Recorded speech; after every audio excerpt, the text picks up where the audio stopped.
कई बार मेरे प्यारों, परमेश्वर हमारी प्रार्थनाओं को नहीं सुनता है, उसके लिए हम लोगों को प्रभु को धन्यवाद देना चाहिए। हालेलुया। कई बार परमेश्वर हमारी प्रार्थनाओं को नहीं सुनता है, इसके लिए प्रभु को धन्यवाद देना चाहिए। क्योंकि मनुष्य का जो सोच होता है वो बहुत छोटा होता है, तुच्छ होता है, लेकिन परमेश्वर हमारे लिए बड़ी योजनाओं को रखा रहता है। मैं इसको अपने जीवन के अनुभव से इसलिए बोल रहा हूँ कि जब मेरा इंटर्नशिप खत्म हुआ तो मैं बहुत रोने लगा, बहुत भयानक। प्रभु, मुझे रायपुर छोड़ के जाना पड़ेगा, क्योंकि मुझे सबसे ज्यादा जिस बात का दुख था वो था मिश्रा जी का, कि मिश्रा जी को छोड़कर जाना पड़ेगा। क्योंकि मैं उनके घर में उनके साथ बैठकर एक साथ खाना खाकर बाइबल स्टडी किए। मेरा एक दोस्त है डॉक्टर अरविंद साहू साहब, अनुराग साहब जानते भी होंगे, वो आर्थोपेडिशियन है, वो बेमेतरा के डिस्ट्रिक्ट हॉस्पिटल के मेन हड्डी रोग विशेषज्ञ हैं, और मेरे द्वारा वो प्रभु में आया, मेरे और प्रवीण देवांगन के द्वारा। हम दोनों का प्रयास रहा, मेरा दोस्त है, और प्रवीण भैया भी शायद एक आध बार आप लोगों के बीच में आए हैं, है ना। उनके दोनों के प्रयासों से हम लोग मेडिकल कॉलेज में जाकर उनको सुसमाचार सुनाते थे, काउंसलिंग करते थे, उसके द्वारा वो प्रभु में आया। तो मैं और अरविंद जो है दोनों मिलकर हम लोग मिश्रा जी के यहाँ बैठकर जो है वचन का अध्ययन किया करते थे, और वो हमारे बाइबल टीचर ही हैं। तो मुझे बड़ा दुख होता था कि प्रभु, मुझे रायपुर को छोड़कर जाना पड़ेगा, और मैं प्रभु से प्रार्थना करता था कि प्रभु जी, आप मुझे इंदर का जो मिशन हॉस्पिटल है वहीं नौकरी दे दो। हालेलुया। 15-17 हजार रुपया मिल जाए, उतना भी मेरे लिए बहुत होगा प्रभु का। 50-60 हजार नहीं चाहिए, उतना नहीं चाहिए, नौकरी नहीं चाहिए, है ना। फिर मैं सोचता था, नहीं प्रभु, वहाँ यदि नहीं दोगे तो धमतरी के मिशन हॉस्पिटल है वहीं दे दो, और वहाँ नहीं तो फिर बालोद में दे दो। इस तरीके से जो मेरा सोच था बहुत छोटा था मेरे प्यारों। 10-15 हजार रुपया भी मिल जाएगा प्रभु, बहुत है मेरे लिए कर। लेकिन प्रभु की योजनाएं अद्भुत थी, अलग था। प्रभु, मैं इसलिए बोल रहा हूँ कि यदि सोचिए, यदि मेरी प्रार्थना सुन लिया जाता तो मैं अभी वहीं टंगाया रहा। परमेश्वर की योजना अद्भुत और अनोखा होता है मेरे प्यारों। इसलिए हम कभी भी अपने जीवन में इस बात के लिए हताश और निराश ना होए कि यदि कोई मेरी प्रार्थना नहीं सुनी गई तो मैं हताश हो जाऊं। नहीं, यदि मेरी प्रार्थना नहीं सुनी गई है, इसका मतलब यह है कि मेरे लिए प्रभु ने और उत्तम और सर्वोत्तम और मेरे सोच से बढ़कर एक योजना को प्रभु ने क्या किया है, रखा हुआ। हालेलुया। हम लोग जनरली क्या हो जाते हैं, निराश हो जाते हैं, हताश हो जाते हैं। मैं कई बार दिल से प्रभु को धन्यवाद देता हूँ, धन्यवाद प्रभु कि आपने मेरी उन प्रार्थनाओं को नहीं सुना। हालेलुया।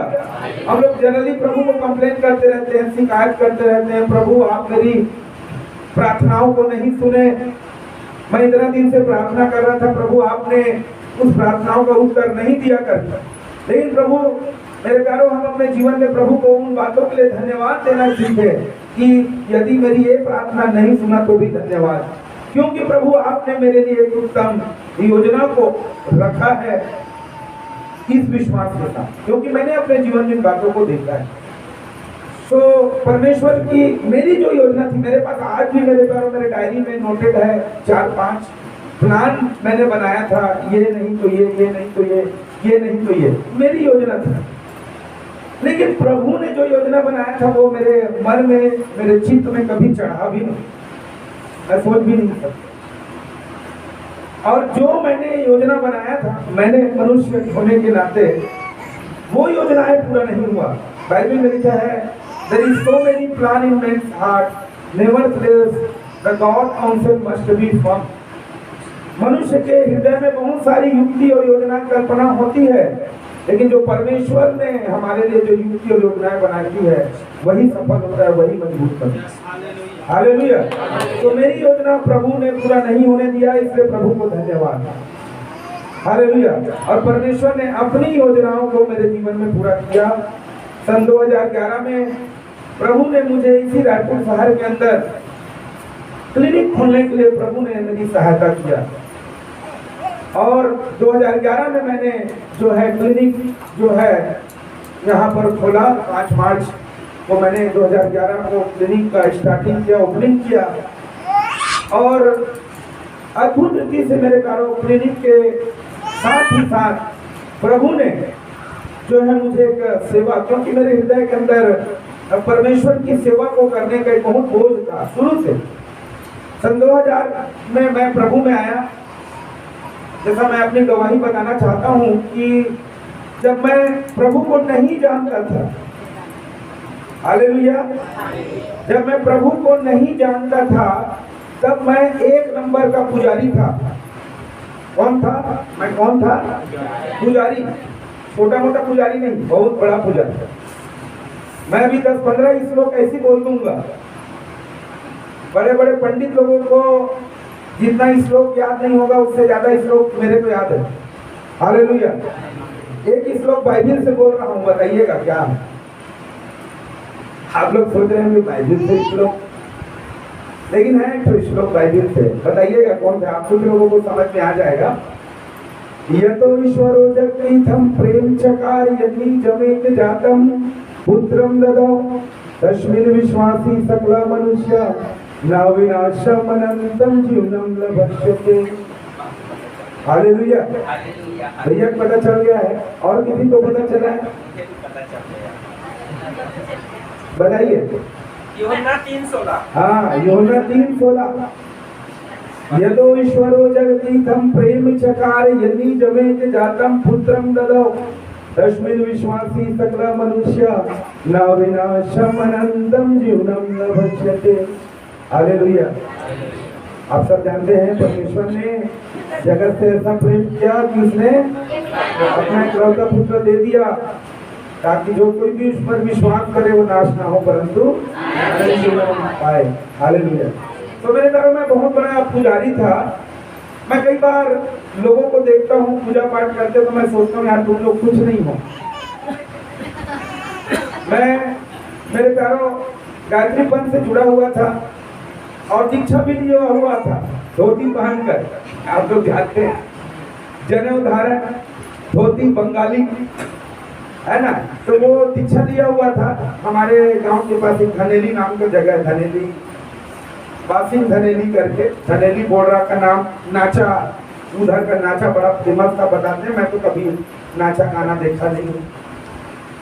वहीं जाके दीक्षा लिया हुआ था। मेरे जो बड़े पिताजी के बेटे हैं वो सब इस गायत्री पंथ से जुड़े हुए हैं काफी ज्यादा। नवरात्रि में मेरे प्यारों बिल्कुल भयानक पूजा पाठ चलता था। आप लोग को मालूम है 108 कड़ी के चंदन की माला आती है। माला में बिल्कुल ऐसे पकड़ के एक एक माला के ऊपर पहले मंत्र बोला करता था, उसके बाद एक कड़ी खसकता था, फिर मंत्र जाप, फिर खसकता, और ऐसा 108 बार खसकते रहता था। हालेलुया। इतना पूजा पाठ था, उपवास रखना, दीप यज्ञ। ये हमारे गांव से एक मोहारा नाम का जगह है, हमारा पोस्ट ऑफिस पड़ता है हमारे गांव का। वहां पर 108 कुंडी गायत्री महायज्ञ हुआ, भयानक भव्य। श्री राम शर्माचार्य के बेटे प्रणव पांडे, सहल पांडे, ये सब वो आए हुए थे। मैं वहां भी गया था और वहां भी पूजा पाठ में भारी लवलीन था। इतना तंत्र मंत्र मेरी पावरफुल था कि हमारे घर के बाजू में गांव तरफ जानते हैं देवता घूमते हैं, देवता चढ़ना जानते हो ना आप? तो मेरे घर के बाजू में ना एक लेडीज के ऊपर जब काली की आत्मा आती थी उससे मैं बातचीत करता था तंत्र मंत्र। मेरे दादाजी देख के हैरान रह जाते थे, अरे हमारे खानदान में कोनो अधिक पावरफुल तंत्र मंत्र नहीं जाने, ये नहीं था कैसे जान रहे। क्लास 10 की बात है, 9-10 की बात है। इतना पावरफुल तंत्र मंत्र, कर्मकांड भास्कर का इतना मोटा बुक आता है। बुक के ऑलमोस्ट सारे श्लोक, नामकरण संस्कार, मुंडक संस्कार, विवाह संस्कार, फलांग संस्कार, ढेकान, जितना संस्कार है मेरे सब तंत्र मंत्र क्या था याद था। बिल्कुल कंठस्थ था, उसके ऊपर निरंतर मेरी स्टडी, रोज पूजा करता था। कैसा पूजा? एक नाक को बंद करके दूसरा छोड़ो, बाबा रामदेव वाला सिस्टम में। क्योंकि तो जैसे लोग गायत्री परिवार से तो जुड़े होंगे तो लोगों को थोड़ा बहुत आइडिया होगा। उन लोग ऐसी पूजा पाठ करते, एक सिस्टम है उनका, कर्म कांड, पहले क्या करना है, फिर क्या करना है। मेरे करो जितना भी मंदिर में इस लोग चलते हैं वो सब ऐसी जवानी आज भी आता है। मैं सोचता था यही सब में तो मैं भी पड़ा हुआ था। कई लोग बड़ा अपने पूजा पाठ के धार्मिकता का गर्व और गुमान करते हैं। मैं मन ही मन सोचता हूँ यार मेरे सामने तो तुम लोग कुछ भी नहीं। मेरे को कितना श्लोक और तंत्र मंत्र याद था। हालेलुया। तो मेरे करो मैं प्रभु को नहीं जानता था। उसके पहले मेरे हृदय के अंदर, मेरे जीवन में शारीरिक किसी से कोई कष्ट या क्लेश मेरे व्यक्तिगत जीवन में नहीं था कि कोई कष्ट या क्लेश के कारण मैंने प्रभु को जाना है, ऐसा कोई बात नहीं। मेरे हृदय के अंदर परमेश्वर को जानने की प्यास थी, तृष्णा था। मैं मूर्तियों को, मैं फोटो को पुकारा करता था, हे भगवान ते प्रकट हो जा, ते मोर से बोल और बातचीत कर। अधिक साधना, जब वो दुष्ट आत्माएं प्रकट होती थी तो बोलती थी बेटा ते पूजा करता तो वहां तो टोटल समाज कौन है। रियल बता रहा, मतलब इतना पावरफुल मेरा स्ट्रॉन्ग डिवोशन था ईश्वर को जानने के प्रति, भयानक मेरे अंदर प्यास थी। सच्चे परमेश्वर कौन है उसको जान जाऊं। लेकिन ये सारे चीजें कर्म कांड क्रिया कर्म करने के बाद भी मेरे दिल के अंदर, हृदय के अंदर वो शांति नहीं थी। हालेलुया। जो शांति वाकई में मुझे चाहिए थी, जिस शांति के खोज में, जिस शांति के तलाश में ही मैं ये सब काम। देखिए कोई भी इंसान जो पूजा पाठ करता है उसके पीछे उद्देश्य क्या होता है? या तो आदमी मोक्ष मुक्ति उद्धार के कारण से वो पूजा पाठ को करता है, या अपने जीवन में किसी भी प्रकार की कोई तकलीफ है उसके निराकरण के लिए, निवारण के लिए करता है, या फिर किसी न किसी प्रकार के सुख शांति समृद्धि को, संसारिक भाषा में मसीह में आने के बाद सुख शांति समृद्धि का कोई रोल नहीं है, उससे भी बढ़कर है। हालेलुया। तो मैं उसी शांति के तलाश में सब काम किया करता था। लेकिन रियल बता रहा हूँ, मुझे वो सब शांति नहीं था। पाप में जीवन डूबा हुआ था। पाप में कहने का मतलब गाली बकना, बीड़ी पीना। बाबा बीड़ी चुरा पियो, अरे बाबा बीड़ी पिया, कट्टा कट्टा बीड़ी रखे रहा है, जा बिनु ले आवे की पैसा दे भेजे दुकान ना नहीं जाना तो बीड़ी का देवे नहीं। हालेलुया। सो मेरे करो गाली बकना, बीड़ी पीना, व्यभिचार, कई प्रकार के गलत कामों में सब, देखिए सब अनुष्ठान चलता था। हालेलुया। ऐसा नहीं था? सब क्रिया कर्म कर्म कांड सब चल रहा है अपने जगह। एक तरफ ये चल रहा है, दूसरी तरफ ये चल रहा है। आज भी संसार में यही होता है। हालेलुया। क्यों? क्योंकि परमेश्वर की आत्मा उस जगह में नहीं है। जो पवित्र आत्मा, परमेश्वर की आत्मा उस इंसान को काटे, कायल करे, कन्विक्शन करे, वो स्पिरिट नहीं होने के कारण क्या होता है, वो सब पाप में भी आदमी जीवन को जीते रहता है, बुराइयों में भी मनमाने बुराई, जम के बुराई कर रहा है और जम के पूजा पाठ भी कर रहा है। हालेलुया। नवरात्रि में भयानक उपवास के साथ पूजा पाठ बताए ना, माला पर बिल्कुल बैठकर तंत्र मंत्र हवन धूपन के मारे तो धुर्रा उड़ गई समझ। हालेलुया। अधिक यज्ञ हवन धूपन और धुर्रा मन घरों परेशान हो गई सोई। अधिक ज्यादा तंत्र मंत्र हवन धूपन के मारे तो घर के मन घरों खला कान और पापा का अधिक तेल उड़कावे, दिया जला के। हालेलुया। अधिक अगरबत्ती धुआं उड़ावे, क्योंकि हमारे पिताजी प्रभु की दया से शुरुआत से ही ये सब चीजों में ज्यादा वो नहीं करते थे, मतलब इंटरेस्ट नहीं लेते। सो ऐसा था जीवन मेरे प्यारों। बहुत पुजारी था, सिद्धि बड़ा अच्छा था, दुष्ट आत्माओं से कनेक्शन था, मतलब कनेक्शन बोलने थे, मंत्र प्रकट हो जाते थे, बातचीत करते थे। तो इस तरीके से थी। मैं समझता हूँ कि यहाँ पर बैठे किसी के साथ भी इस तरीके का अनुभव नहीं होगा, है क्या किसी के पास? बैगा रेंज के लोगों के पास रहता है ऐसा अनुभव। अरे भैया है बैगा वाला, पुराना एक्सपीरियंस।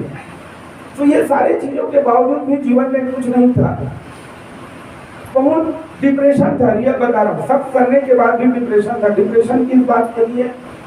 पारिवारिक मैटर को लेकर डिप्रेशन। मेरे पिताजी और बड़े पिताजी के बीच में बहुत झगड़ा लड़ाई था, जमीन जायदाद संपत्ति बंटवारे को लेकर। रात दिन गांव में या कुछ भी परिवार में बहुत इस तरीके की बातें हुआ करती थी। और हमारे मम्मी पापा लोग भी बहुत झगड़ा लड़ाई होते थे। रियल बता रहा हूँ, प्रभु में नहीं थे, शैतान का काम ही है तोड़ फोड़।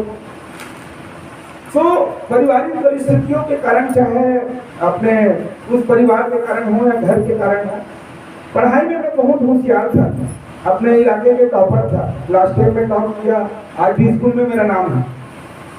क्लास 12 में मैं भी टॉप किया। तो प्रभु की दया से क्लास 5 में भी था तो मैं टॉपर था, अच्छा परसेंटेज लेके पढ़ा। तो पढ़ाई में प्रभु की दया से शुरू से अच्छा होशियार मैं था। और प्रभु की दया से आज जो भी हूँ परमेश्वर के अनुग्रह से हूँ।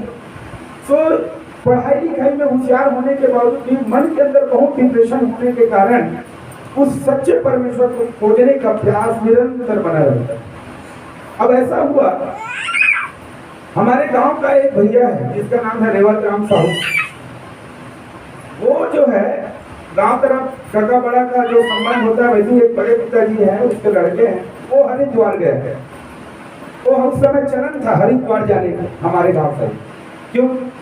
गायत्री पंथ का मेन मुख्यालय हरिद्वार।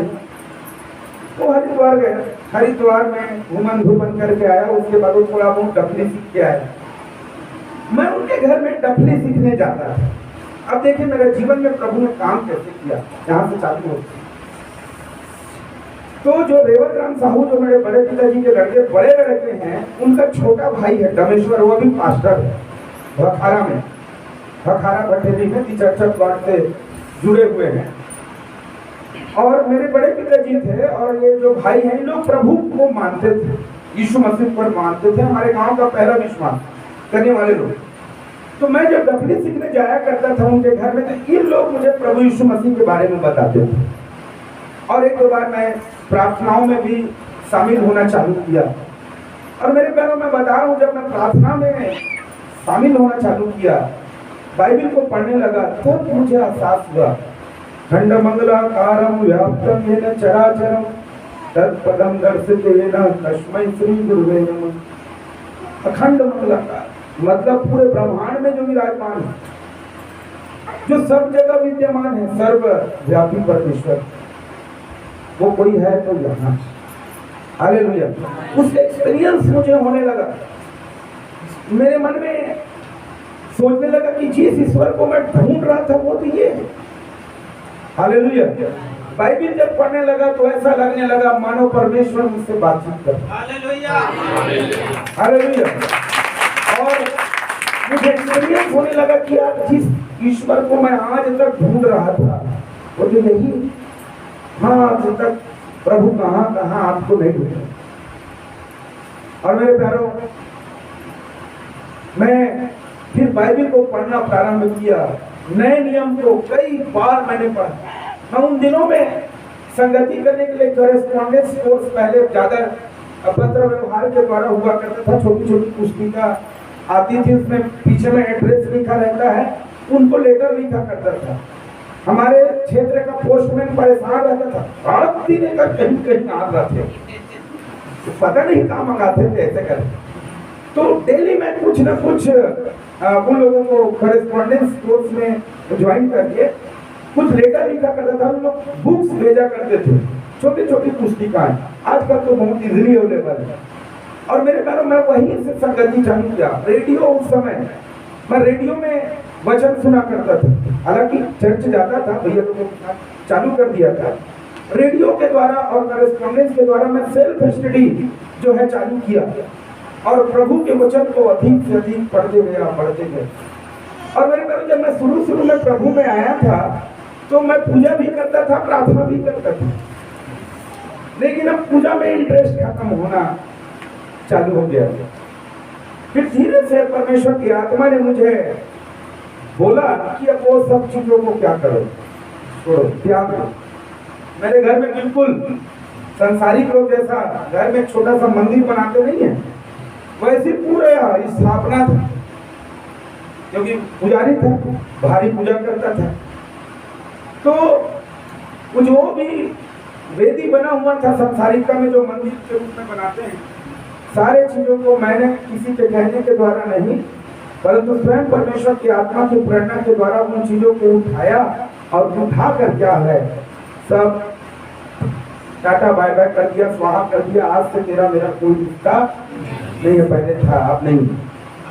हालेलुया। सारी चीजों को पास्टर ने, कोई प्रभु के दास ने मुझे नहीं कहा। मेरे पास जब एक व्यक्ति के जीवन में जब सचमुच में काम होता है, तब उसको कोई पास्टर को बोलने की जरूरत नहीं पड़ता है। हालेलुया।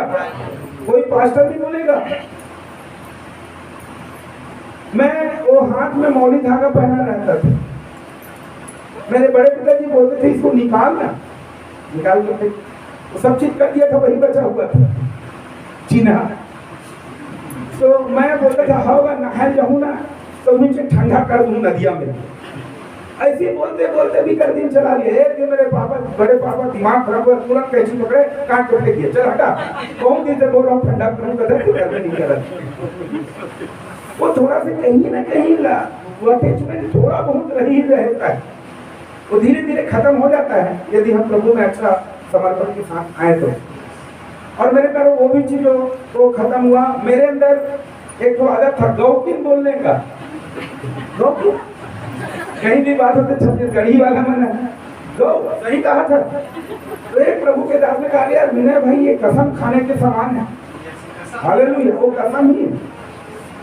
तो उस प्रभु के दास ने कहा इसको बंद करो, इसको छोड़ो, मत बोलना कर। तो उससे भी प्रभु ने मुझे छुटकारा दिया।